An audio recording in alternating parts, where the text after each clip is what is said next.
너를 보니 내가 기쁘다. 말씀 위에 세운 교회 최석원 목사가 말씀을 전합니다. 오늘 우리에게 주시는 하나님의 말씀은 이사야서 62장 4절에서 5절까지입니다. 다시는 너를 버림받은 자라 부르지 아니하며 다시는 네 땅을 황무지라 부르지 아니하고 오직 너를 헵시바라 하며 네 땅을 뷸라라 하리니 이는 여호와께서 너를 기뻐하실 것이며 네 땅이 결혼한 것처럼 될 것임이라. 마치 청년이 처녀와 결혼함 같이 네 아들들이 너를 취하겠고 신랑이 신부를 기뻐함 같이 네 하나님이 너를 기뻐하시리라. 아멘. 가지 많은 나무에 바람 잘 날이 없다. 제법 연세가 있으신 어르신들이 많이 하시는 말씀입니다. 자식을 많이 낳아서 기르면 온갖 풍파를 다 겪게 되는데 그런 경험에서 저절로 우러나오는 감정의 표현이라 하겠습니다. 참고로 제 형제가 5남 1녀인데요. 그 정도만 되어도 바람 잘 날이 없더라고요. 요즘은 기껏 낳아봐야 한두 명 정도이고 많이 낳아봐야 서너 명 정도인데 그 정도만 되어도 바람 잘 날 거의 없습니다. 설교를 준비하면서 이런 생각 해보았습니다. 우리 삶 속에서 가장 가지가 많은 나무는 과연 뭘까? 가장 가지가 많은 나무의 이름은 누가 뭐래도 생각이지 않을까 합니다. 생각이라고 하는 것, 지금 현재 벌어지고 있는 일들만 생각해도 그 생각이 너무 많아서 감당하기가 힘이 들 정도입니다.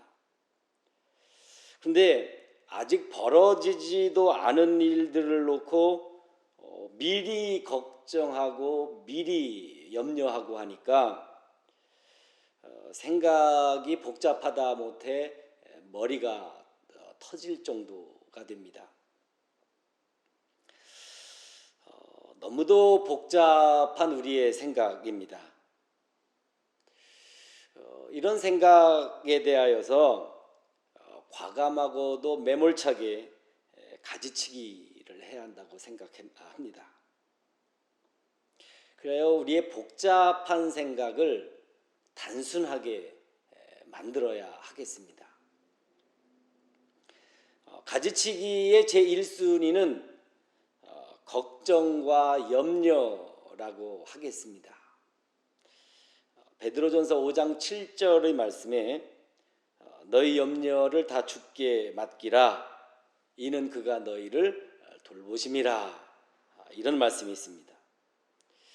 이 걱정과 염려라고 하는 게 가지고 있어봤자 전혀 도움이 안 되고요.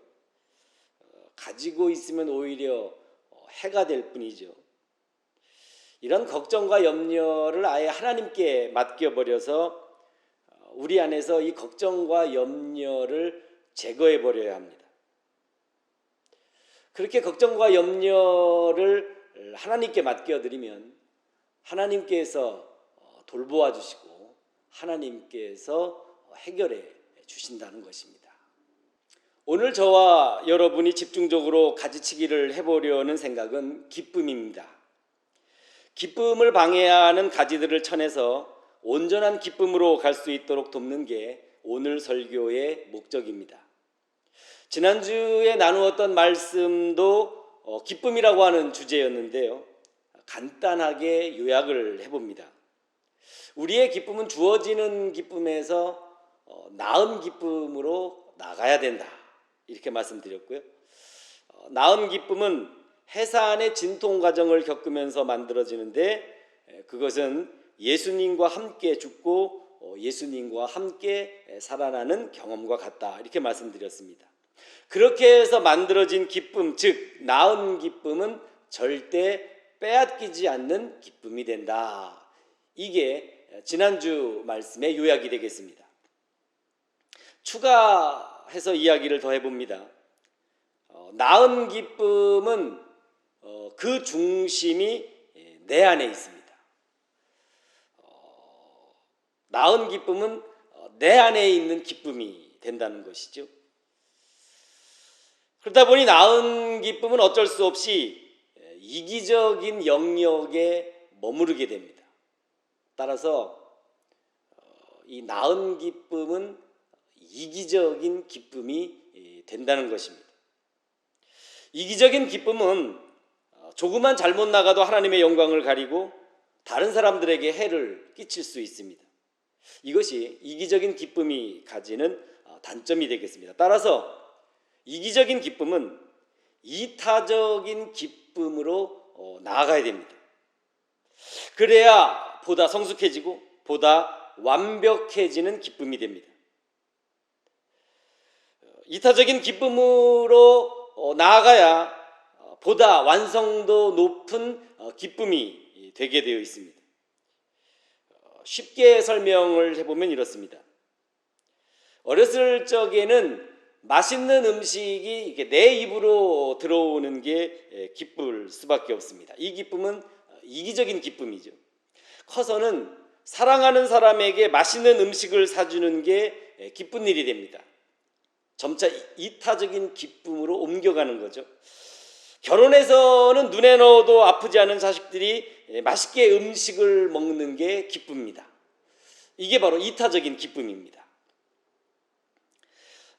이기적인 기쁨에서 이타적인 기쁨으로 옮겨가는 모습, 그 모습이야말로 사람이 사람다워지는 모습이고 신앙적으로는 하나님의 형상을 회복하는 모습이 되겠습니다. 이기적인 기쁨이 이타적인 기쁨으로 옮겨가는 과정을 살펴보면 그냥 저절로 옮겨가지 않습니다. 생각하고 또 생각하는 과정을 거치면서 조금씩 옮겨가게 됩니다. 그래서 생각을 보기 좋고 또 예쁘게 다듬어 보았습니다. 생각에 가지치기를 해보았던 것이죠. 먼저 기쁨은 저절로 작동하지 않습니다. 기쁨을 만들어내는 동력이 전달되어야 기쁨이 작동됩니다. 기쁨을 만들어내는 동력은 사랑입니다. 나를 사랑할 때 기쁘죠. 너를 사랑할 때 기쁘죠. 하나님을 사랑할 때 기쁘죠. 기쁨을 만들어내는 동력은 이렇게 사랑입니다. 사랑이 식거나 깨지게 되면 기쁨은 순식간에 사라지게 되면서 슬픔에 빠지게 됩니다. 사랑은 기쁨을 작동시키는 에너지입니다. 사랑이 떨어지지 않도록 사랑을 계속해서 공급해 주어야 합니다. 그러면 기쁨은 멈추지 않고 지속적으로 작동됩니다. 이기적인 기쁨은요, 내가 기쁜 것을 말합니다. 나를 사랑할 때에 내가 기쁜 것이죠. 이 이기적인 기쁨은 모든 기쁨의 출발점이면서 모든 기쁨의 기초가 됩니다. 이 이기적인 기쁨은 흔들려서도 안 되고 깨져도 안 되는 것입니다. 견고하고도 굳건하게 자리 잡도록 이기적인 기쁨을 잘 관리해야 합니다. 이타적인 기쁨은 두 개로 나뉠 수 있는데요. 너를 기쁘게 하는 것, 그리고 하나님을 기쁘시게 하는 것, 이렇게 두 개로 나뉘게 됩니다. 너를 기쁘게 하는 방법에는 레위기 19장 18절이 말씀하는 대로 내 이웃을 내 자신과 같이 사랑하라. 이게 너를 기쁘게 하는 방법입니다. 하나님을 기쁘시게 하는 방법은 신명기 6장 5절의 말씀에 따라 마음을 다하고 뜻을 다하고 힘을 다하여 하나님을 사랑하라. 이게 하나님을 기쁘시게 하는 방법입니다. 기쁨의 방법은 사랑에 있습니다. 사랑이 나에게서 너에게로 옮겨가고 그리고 나에게서 하나님께로 옮겨가면서 이기적인 기쁨이 이타적인 기쁨으로 바뀌게 되어 있습니다. 여기서 꼭 조심해야 하는 것이 있습니다. 중요하니까 마음에 새겨두시면 좋겠습니다. 뭘 조심해야 되느냐? 너를 기쁘게 하기 위해 나의 기쁨을 희생해서는 안 된다는 것, 이것을 조심해야 하고요. 또 하나님을 기쁘시게 하기 위해 나의 기쁨을 희생해서는 안 된다는 것, 이것 또한 조심해야 합니다. 너는 기뻐하는데 나는 기쁘지 않다. 여기에 문제가 있습니다. 하나님께서는 기뻐하실런지 모르지만 나는 기쁘지 않다. 이러면 모순이 됩니다. 나도 기쁘고 너도 기쁘고 하나님께서도 기뻐하시고 이 삼박자가 맞아떨어져야 합니다. 신앙 용어로 삼위일체가 되어야 합니다. 그리하여 나도 기쁘고 너도 기쁘고 하나님도 기쁘고 이 세 개가 완벽하게 맞아떨어지고 완벽하게 일치할 때에 그 기쁨은 보다 완벽하고 보다 완전해지게 되어 있습니다. 지금부터 세 사람의 이야기를 들려줄 텐데 들으면서 어떻게 기뻐해야 하는지를 깨달았으면 좋겠습니다.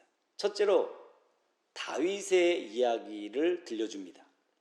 사무엘하 22장 19절에서 20절 말씀을 보면 그들이 나의 재앙의 날에 내게 이르렀으나 여호와께서 나의 의지가 되셨도다. 나를 또 넓은 곳으로 인도하시고 나를 기뻐하셨으므로 구원하셨도다. 다윗이 부른 승전가 중에 일부를 발췌한 내용입니다. 다윗에게 재앙을 가져다 주었던 두 사람이 있었습니다. 사울 왕과 아들 압살롬인데요. 그들을 물리치거나 그들을 죽이기 위해서 다윗은 악한 계획을 세우지 않았습니다. 악한 행동도 하지 않았습니다. 다윗은 오직 하나님만 믿고 의지했습니다. 하나님께서는 그런 다윗을 기뻐하셨고 그런 다윗을 구원해 주셨습니다. 다윗은 그런 구원의 하나님을 찬양했는데요. 그것이 바로 사무엘하 22장의 승전가가 되겠습니다. 여기서 우리가 놓쳐서는 안 되는 하나님의 마음이 있습니다. 하나님께서 다윗을 기뻐하셨다. 이 하나님의 마음을 놓쳐서는 안 됩니다. 하나님께서 다윗을 기뻐하셨기 때문에 하나님께서는 다윗을 구원하셨습니다. 오직 하나님만을 믿고 의지하고자 했었던 다윗의 생각이 하나님을 기쁘시게 해드렸던 것이고요. 그래서 하나님께서는 다윗이 기뻐할 만한 구원을 베풀어 주셨던 것입니다. 다윗은 그런 구원의 기쁨을 담아서 하나님을 찬양하였던 것입니다. 둘째 이야기를 들려줍니다. 에녹의 이야기인데요. 히브리서 11장 5절의 말씀을 보겠습니다. 믿음으로 에녹은 죽음을 보지 않고 옮겨졌으니 하나님이 그를 옮기심으로 다시 보이지 아니하였느니라. 그는 옮겨지기 전에 하나님을 기쁘시게 하는 자라 하는 증거를 받았느니라. 에녹은 죽음을 경험하지 않고서 하나님의 품으로 옮겨진 사람입니다. 하나님께서는 에녹을 살아있는 채로 데려가셨습니다. 창세기 5장에 따르면 에녹은 300년 동안 하나님과 동행했습니다. 이런 하나님과의 동행, 그 300년 동안의 동행이 하나님을 기쁘시게 해드렸다고 봅니다. 그리고 이런 이 하나님과의 동행은 에녹이 하나님을 기뻐했기 때문에 가능한 것이었습니다. 에녹이 하나님을 사랑했기 때문에 가능한 것이었습니다.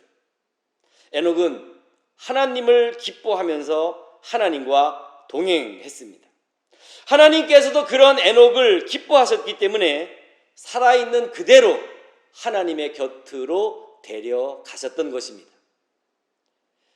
셋째로 예수 그리스도의 이야기를 들려줍니다. 마가복음 1장 11절의 말씀을 보겠습니다.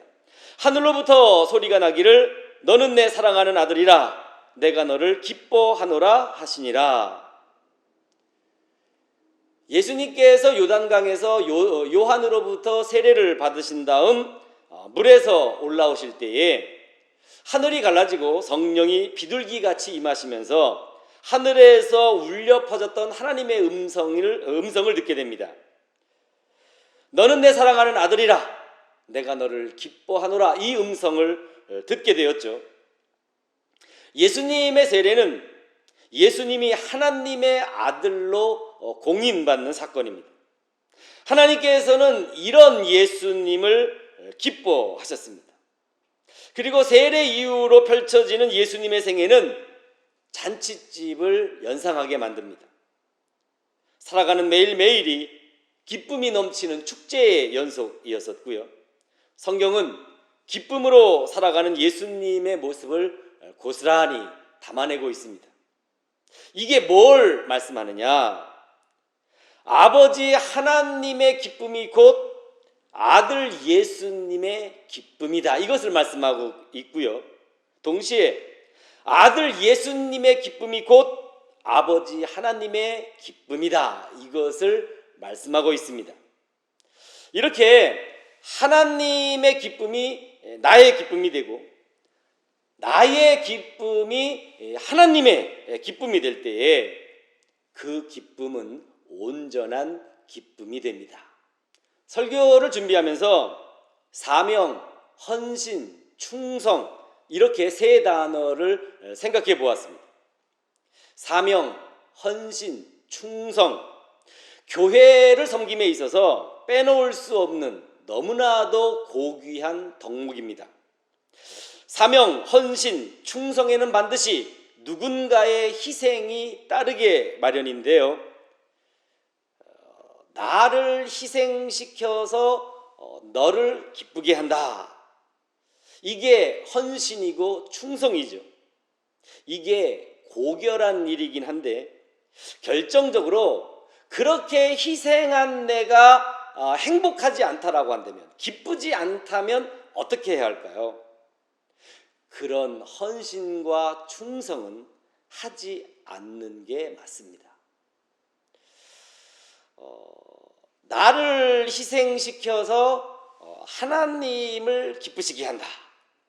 이것도 헌신과 충성이죠. 이건 역시 고결하기는 한데 역시나 그렇게 희생한 내가 기쁘지 않다면 어떻게 해야 할까요? 그런 헌신과 충성은 그만두는 게 맞습니다. 하나님께서도 기쁘지도 않고 행복하지도 않는 그런 헌신과 충성을 기뻐하시지 않습니다. 너의 행복을 위해 나를 희생할 수 있어요. 하나님의 영광을 위해 나를 희생할 수 있습니다. 이러한 희생은 칭찬받아 마땅하고 존경받아 마땅한 훌륭한 일입니다. 그런데 그렇게 희생한 내가 기뻐해야 됩니다. 희생한 내 안에 기쁨의 열매가 맺혀야 한다는 것이죠. 만약에 그렇게 희생을 하고도 기쁘지 않다면 희생을 멈출 수 있어야 합니다.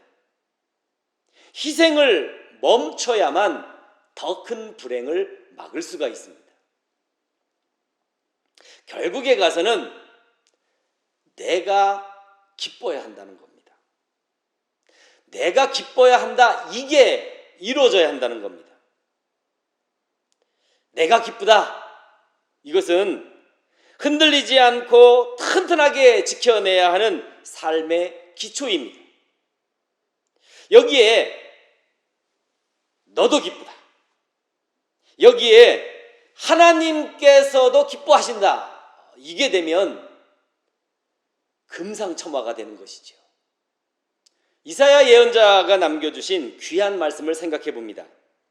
4절의 본문 말씀에 보면 사람들이 이스라엘 백성을 놓고서 버림받은 자라고 부르고 있어요. 사람들이 이스라엘 백성이 머무르는 땅을 놓고서 황무지라 부르고 있습니다. 하나님으로부터 버림받은 상태, 그리고 땅은 황무지가 되어버린 상태.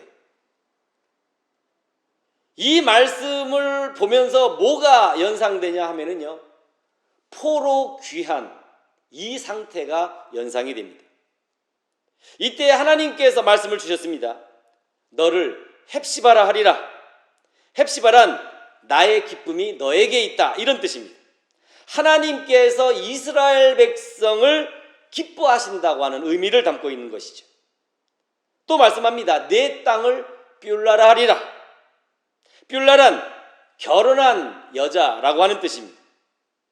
신랑이 신부를 돌보듯이 하나님께서 이스라엘의 신랑이 되어서 황무지가 된 땅을 사랑으로 돌보시겠다고 하는 의미를 담아내고 있습니다. 그림을 그려보면 그 뜻을 정확히 알 수 있게 되는데요. 이스라엘 백성이 포로 생활을 마치고 고향 땅으로 돌아왔습니다. 누추한 차림으로 돌아온 이스라엘 백성을 보고 이방 사람들이 수군덕거렸죠. 하나님으로부터 버림받았다. 행색이 초라한, 어떤 의미에서 보면 부모 없는 자식의 어떤 그런 모습으로 돌아왔으니까는요, 사람들은 이스라엘 백성을 향해 하나님으로부터 버림받았다, 이렇게 말을 한다는 겁니다. 또 이스라엘 백성이 정착한 땅은 폐허나 다름없는 황무지였습니다. 그 황무지 위에 예루살렘 성전을 세우고 그 황무지를 갈아엎어 씨를 뿌리고 그 황무지에 무화과나무와 포도나무를 심고 그 황무지에서 소와 양을 키우고,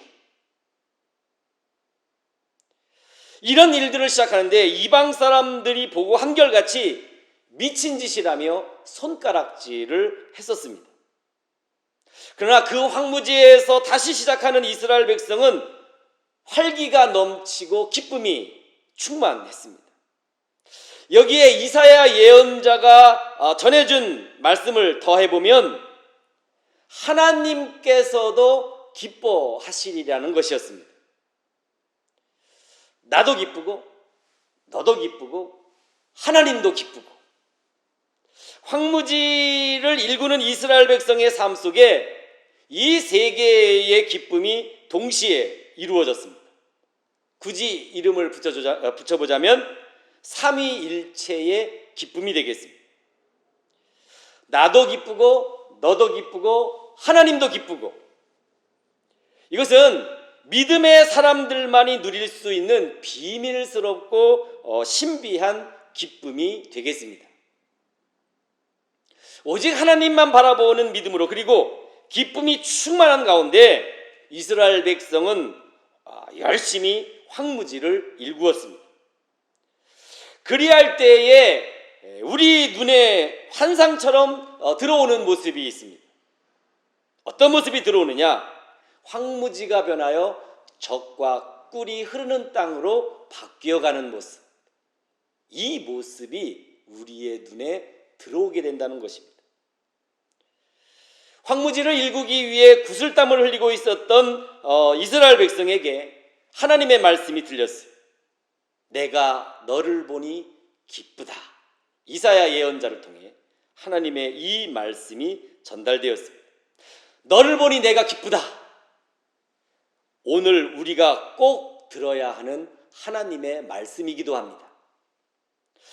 하나님의 이 말씀에 대하여 이스라엘 백성은 이렇게 화답하였죠. 하나님께서 기뻐하시니 우리 역시 기쁩니다. 하나님께서 기뻐하시니 우리 역시 기쁩니다. 오늘 우리가 하나님께 드려야 하는 기쁨이기도 합니다. 이렇게 나의 기쁨, 너의 기쁨, 그리고 하나님의 기쁨, 이 기쁨들이 하나로 어우러지는 곳에 하나님의 축복이 있습니다. 이제 고린도후서 5장 9절의 말씀으로 오늘의 설교를 마무리합니다. 그런즉 우리는 몸으로 있든지 떠나든지 주를 기쁘시게 하는 자가 되기를 힘쓰노라. 주를 기쁘시게 하는 자가 되기를 힘쓰노라. 아멘. 우리 모두 하나님을 기쁘시게 해드리는 사람들이 됩시다. 그런 하나님을 보면서 우리 역시 기뻐하는 사람들이 됩시다. 그런 기쁨을 간직한 채로 살아갈 때에 황무지와 다름없는 이 땅이 변하여 젖과 꿀이 흐르는 땅이 될 줄로 믿습니다. 코로나로 인하여 허덕이는 이 땅이 변하여 하나님의 언약이 다시 회복되는 축복의 땅이 될 줄로 믿습니다. 아멘. 기도하겠습니다. 너를 보니 내가 기쁘다. 오늘 우리가 이 하나님의 음성을 듣기 원합니다. 하나님께서 기뻐하시니 우리 역시 기쁩니다. 오늘 우리가 이 고백을 하나님께 드릴 수 있기 원합니다. 오직 믿음의 사람들만이 알 수 있는 이 기쁨을 충만하게 누리면서 코로나로 인해 힘들어하는 이 땅을 구슬땀 흘리며 일구어가게 하옵소서. 황무지와 다름없는 이 땅이 변하여 젖과 꿀이 흐르는 땅이 될 줄로 믿습니다. 가시와 엉겅퀴를 내던 이 땅이 변하여 온갖 과일과 곡식을 쏟아내는 축복의 땅이 될 줄로 믿습니다. 그 어떤 상황 속에서도 믿음을 잃지 않고 기쁨을 잃지 않는 우리를 축복하실 우리 주 예수 그리스도의 이름으로 기도드립니다. 아멘.